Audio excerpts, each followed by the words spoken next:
Hello everybody, welcome back to my channel. I'm Allie and this is Allie G Reads, and this of course is my July wrap up. Yay!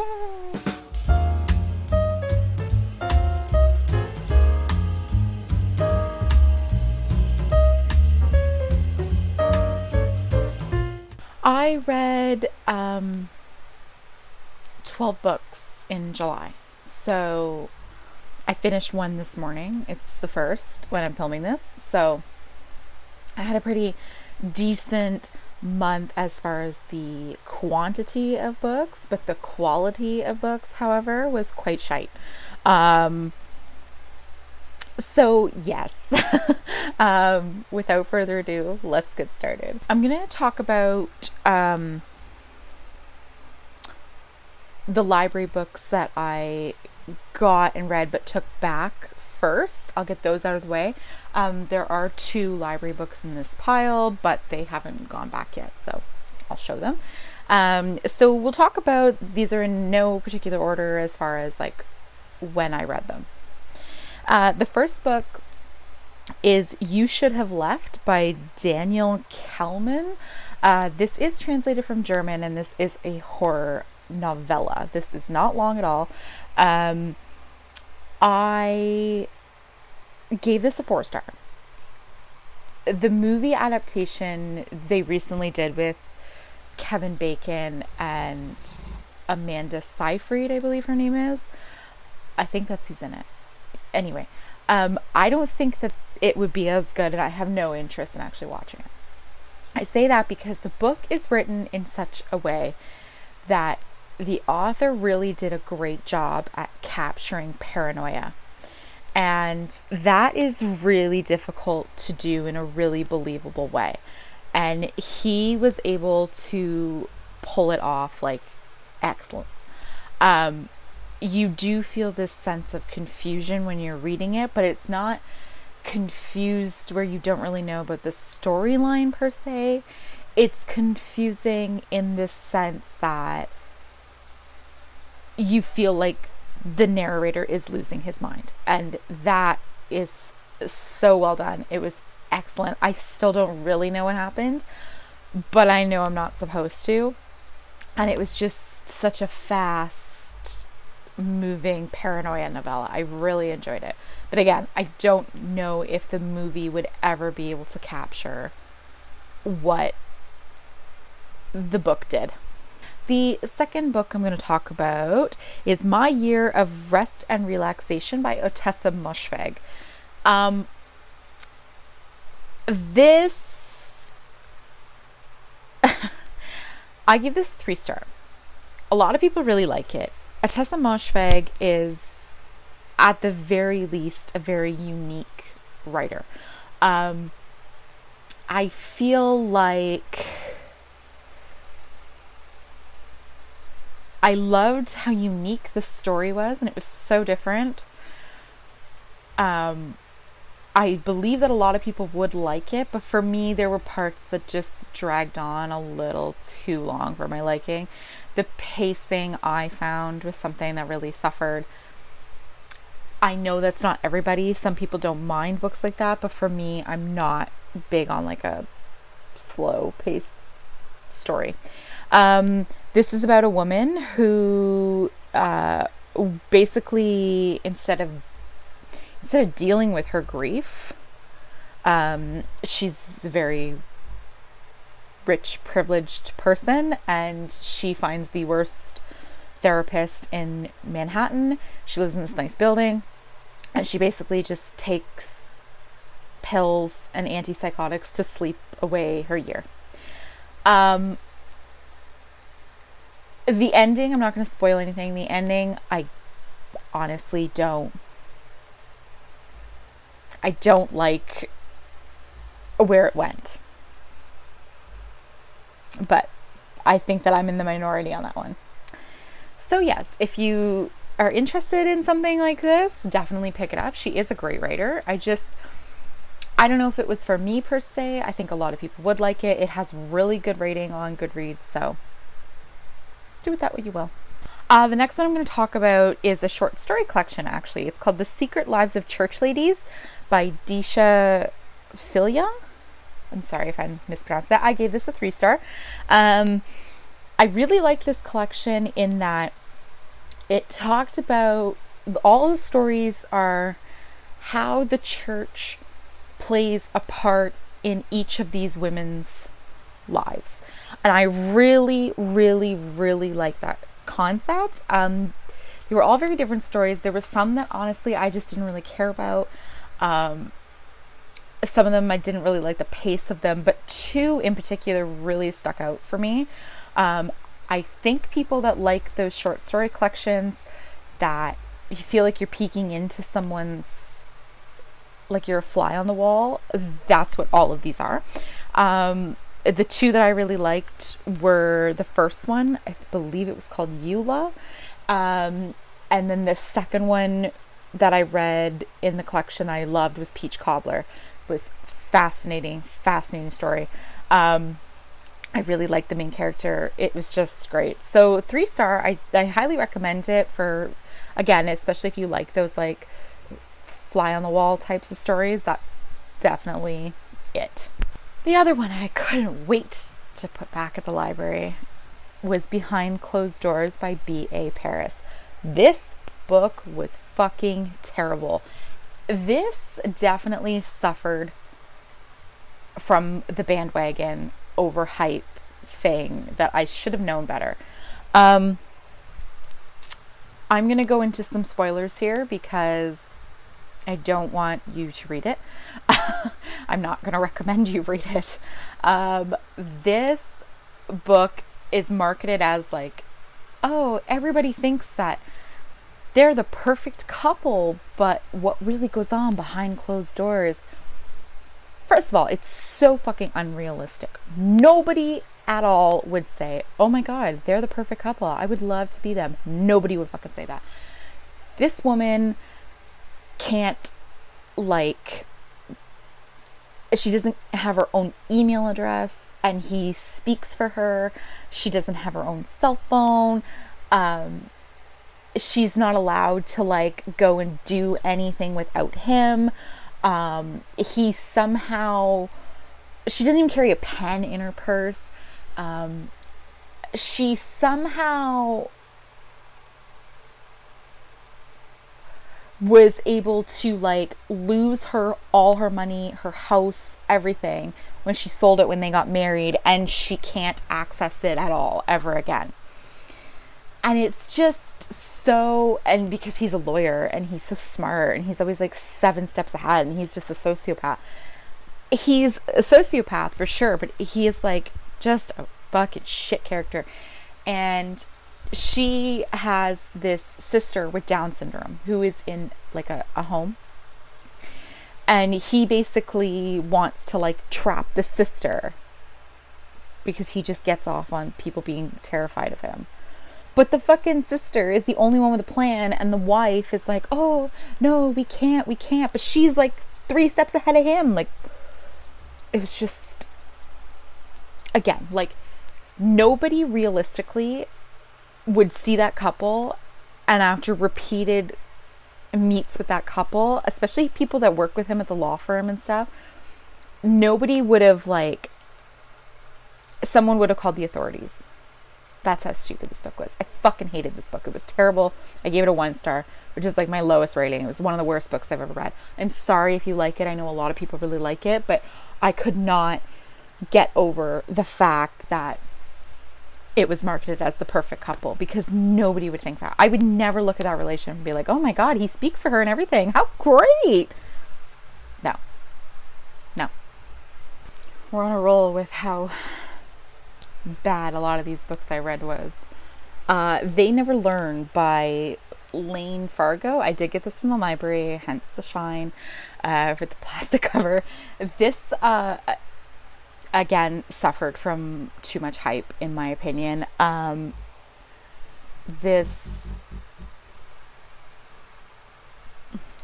dog's snoring.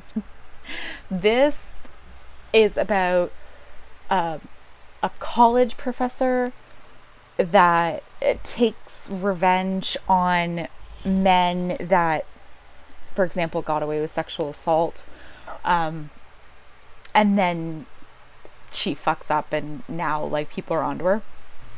It was also marketed as like a revenge story, and I love revenge stories. This wasn't it. It was, I read it in one sitting, but I skim read it. Like, I was definitely pigeonholing to read this book because it wasn't for me. You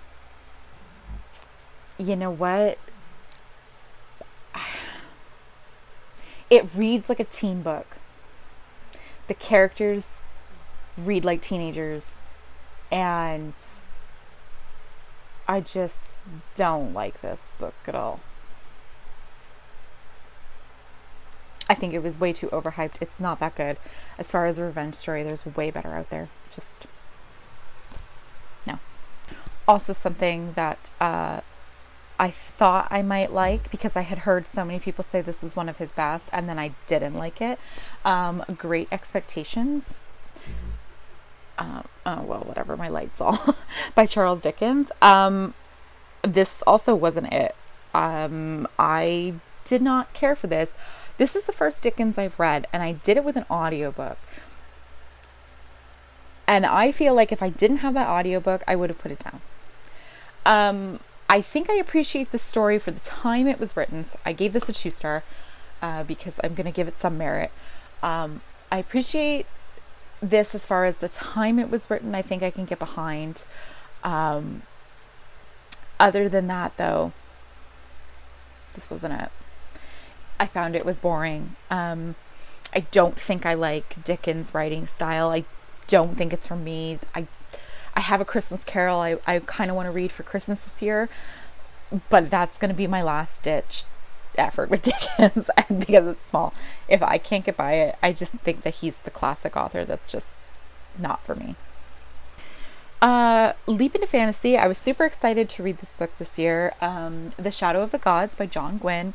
This is the first book in a Bloodsworn trilogy. I don't know when the others are coming out.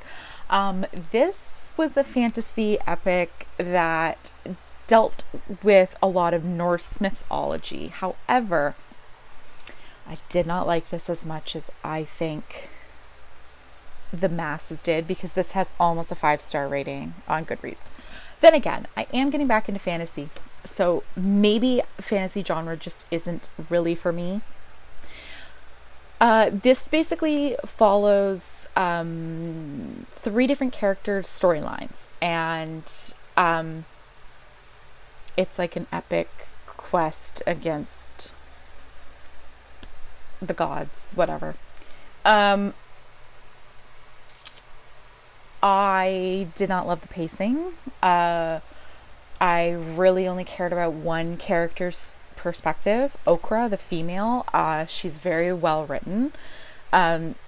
She's very believable. However, they were using a lot of like Norse terms that I wasn't familiar with, and I tried to look them up and I couldn't really find like a reference on them, and that also definitely dampened things for me.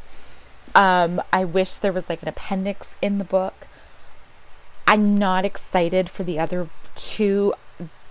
I also don't like series very much, but a lot of people really like this. I gave this a 3-star because, again, I really liked Okra's story. I feel like if it was just her story throughout this whole book, I would have like loved this even more. But the rest of it just wasn't for me. So 3-star.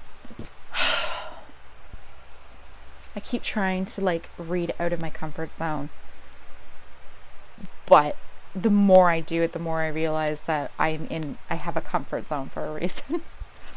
A Winter's Promise by Christelle Dabos. This is translated from French. It's from France. This is book 1 in the Mirror Visitor, I think it's a trilogy. Series, maybe. I gave it a 2-star. I was really intrigued at the beginning of this book by the worlds and the magic. I can't even tell you what it's about, to be honest, because I forgot already. Sorry about the snoring. I forgot. The thing I did like about it was that the girl was able to travel through mirrors. I love the concept of mirrors as a portal. It's something that I do believe in my spirituality. So I like that concept of it. I like the concept of like having like objects being alive, kind of like Beauty and the Beast style. But then I just like didn't care anymore, and it was just dragging and it was pacing, and I was just like, oh my god. And then it's YA, so it's so ridiculous, and I just apparently I picked it up because I heard like for YA it was super philosophical.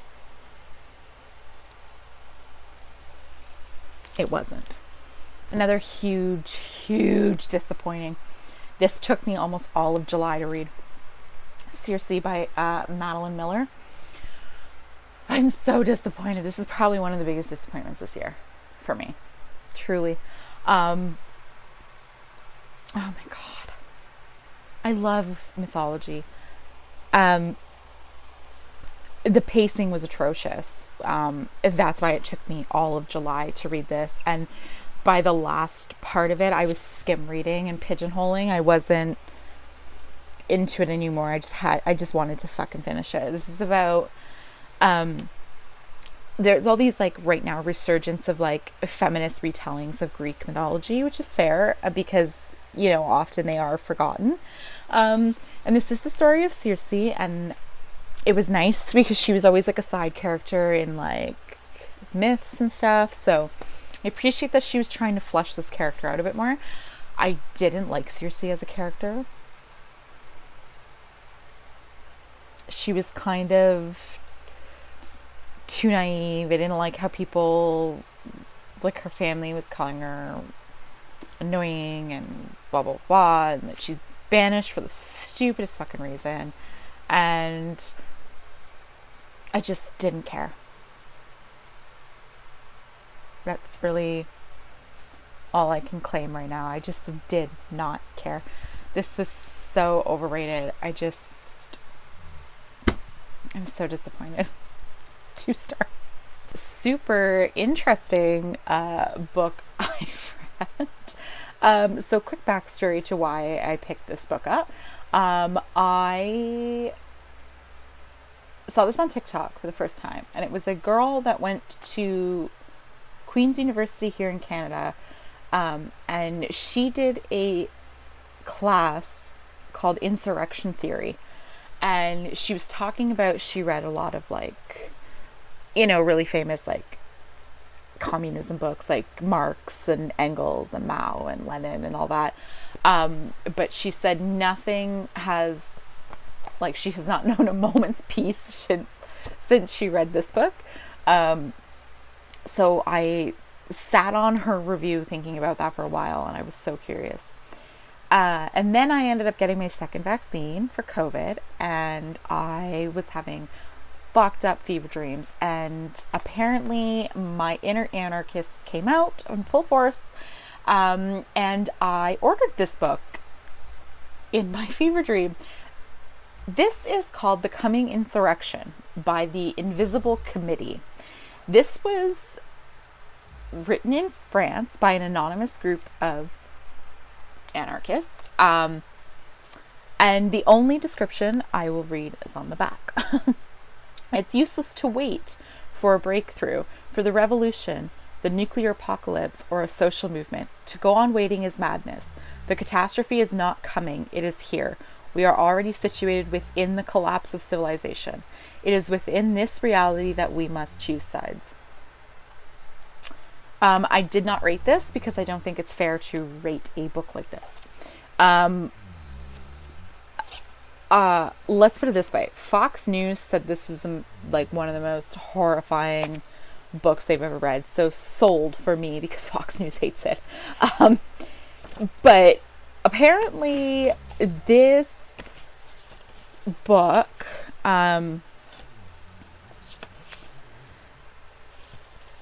it's written in like 2008. There were some people who were arrested in France. They've been accused of criminal association for the purpose of terrorist activity on the grounds that they were to have participated in the sabotage of overhead electrical lines of French national railways.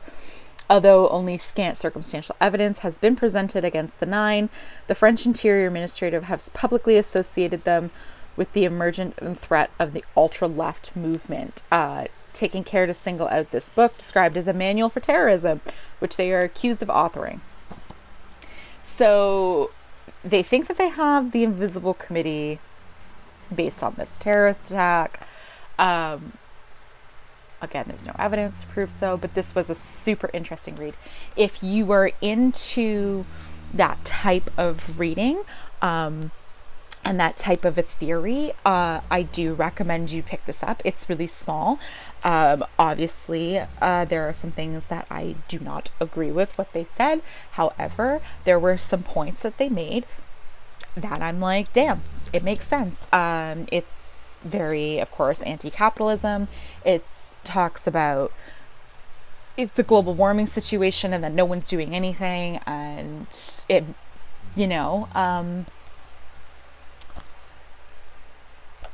yes. So again, no rating, but it was super interesting, and I have not stopped thinking about aspects of this book. As you can tell, I have tabbed off quite a bit. I've highlighted a lot of things in here that I really liked, and that were interesting to me. So order it and go on a list like I am. Another book I fucking hated.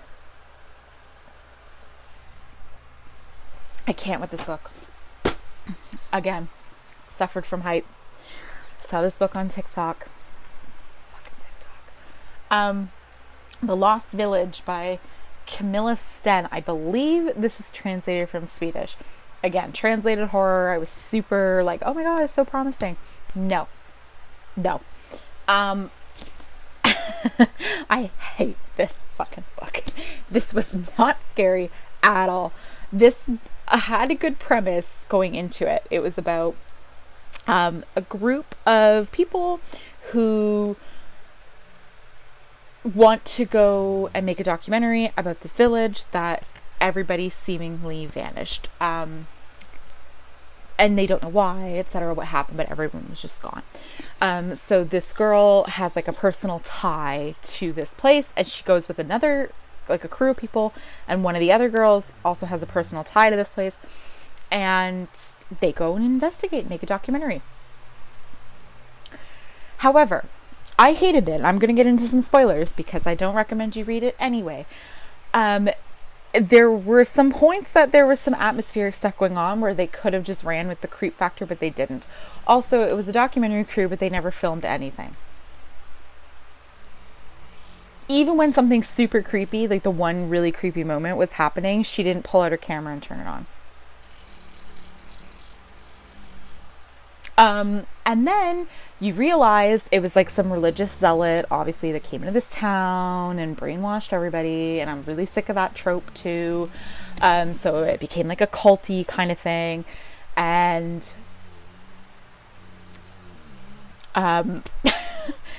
it turns out that someone is picking people off one by one, but it's not paranormal.